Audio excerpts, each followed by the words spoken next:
Hello friends, कैसे हो आप सब। तो आज हम, आपने देख ही लिया होगा थंबनेल में, एनालाइजिंग करने वाले हैं BHIC 180 108 का। ठीक है, आपकी जो आधुनिक पश्चिम का उदय सेकंड पार्ट जो है आपका 100 मार्क्स का, और 3 घंटे होते हैं आपके पास। इसके मैंने 4 क्वेश्चन पेपर अपनी अभी अपने टैब में खोल रखे हैं। ठीक है, ये एक है, ये वाला एक है, ये दिसंबर का है, और एक जो आपने देखा था जून का है।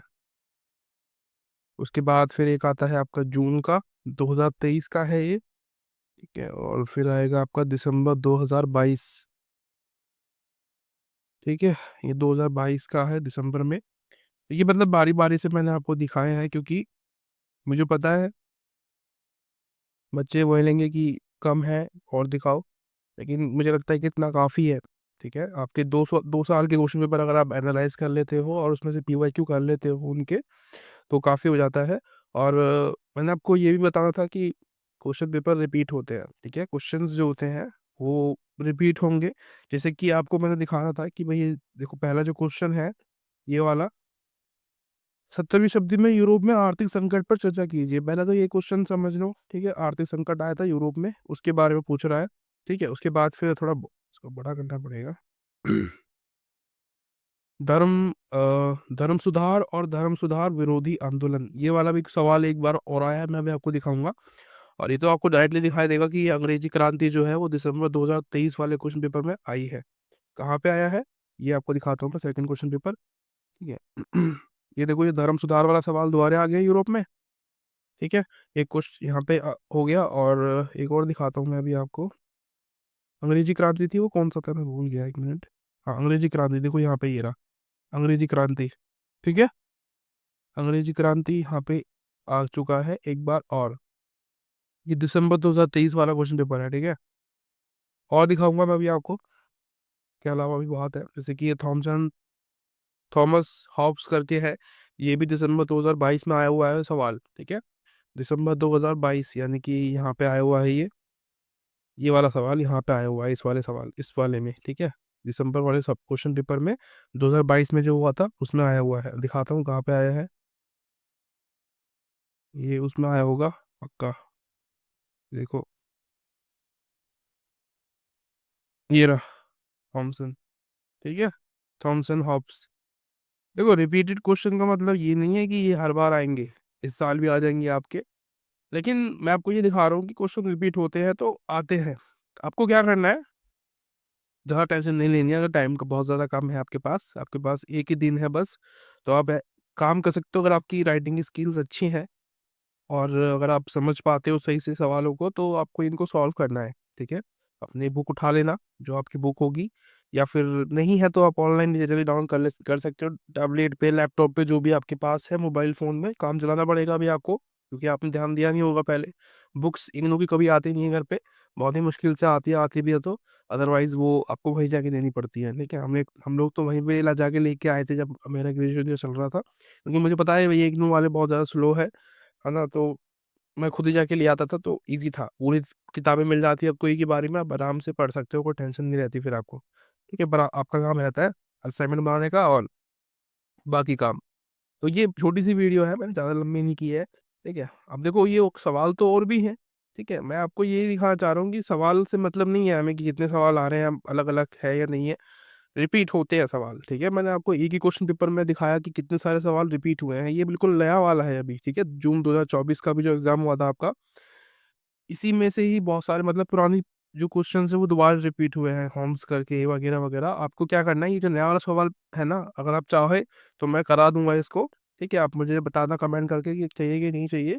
अदरवाइज आप ये 2 क्वेश्चन पेपर आप सॉल्व कर लेना। ठीक है, शुरुआत के, यानी कि दिसंबर 2023 वाला क्वेश्चन पेपर, और जून 2024 वाला। ठीक है, 2 क्वेश्चन पेपर आप सॉल्व कर लोगे, आपके लिए इनफ हो जाएगा, बहुत है, काफ़ी है। ठीक है, अगर हो सके तो आप थोड़ी राइटिंग स्किल्स अपनी अच्छी कर लो। थोड़ा सा, कुछ बच्चे जो है लिख नहीं पाते, मैं देखता हूँ एग्जाम में, जब अभी बैठा था मैं अपने ग्रेजुएशन के टाइम पे, तो बच्चे ना लिख नहीं पाते थे, अपने हाथ लेके बैठ जा रहे हैं, दर्द हो रहा हाथों में, वो फिर भी लिखे जा रहे हैं। तो मतलब प्रैक्टिस नहीं है उन लोगों को। हम लोग तो करके जाते थे, मुझे पता था कि भाई बहुत ज़्यादा लिखना पड़ेगा वहाँ पे, पूरा एक पूरा वो भरना है आपको सीट। इतना मोटा सीट आता है, 28 से 30 पेजों का। तो वो भरना इतना आसान नहीं होता है एक ही दिन में, ये 3 घंटे के अंदर। तो प्रैक्टिस चाहिए उसके लिए डेफिनेटली आपको, और प्रैक्टिस नहीं होगी तो आप लिख ही नहीं पाओगे, प्रैक्टिस बहुत ज़रूरी है। तो प्रैक्टिस हम लोग जो है घर पे करते थे, तो मेरे को ईज़ी था, बहुत आसान था मेरे लिए। बाकी आप लोगों को यही सजेशन दूँगा कि आप जो है क्वेश्चन पेपर एनालाइज़ किया करो घर पे बैठ के, अगर आपके पास टाइम होता है तो, है ना?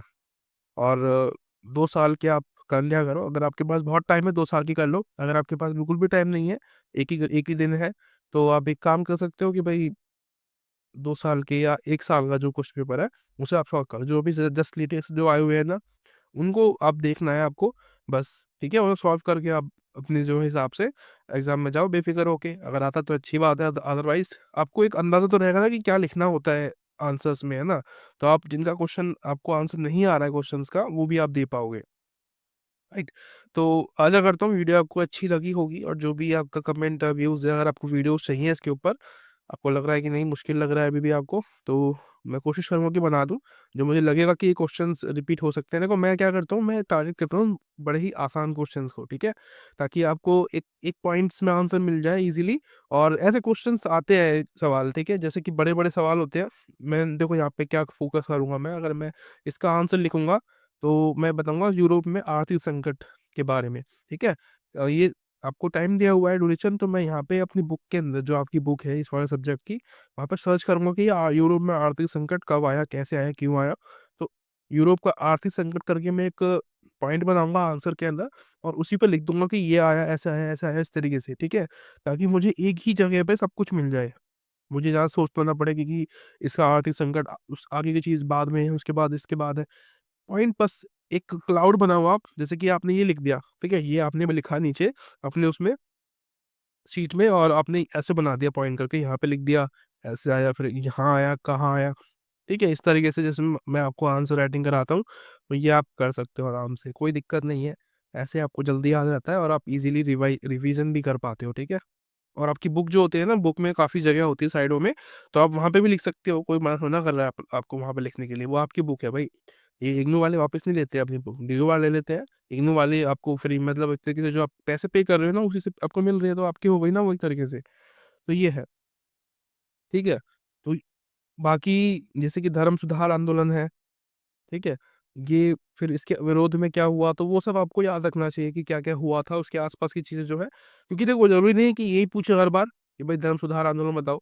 क्या पता उसके आस-पास की चीज़ें पूछ ले कुछ, तो आपको हल्का-फुल्का एक तरीके से ध्यान होना चाहिए कि क्या पूछता है, ठीक है?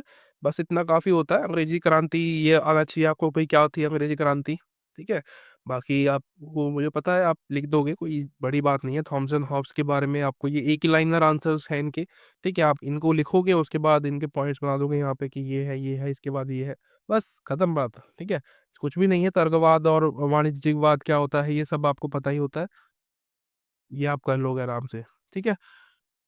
चलो फिर मिलते हैं अगली वीडियो में, तब तक के thank you so much. Bye bye.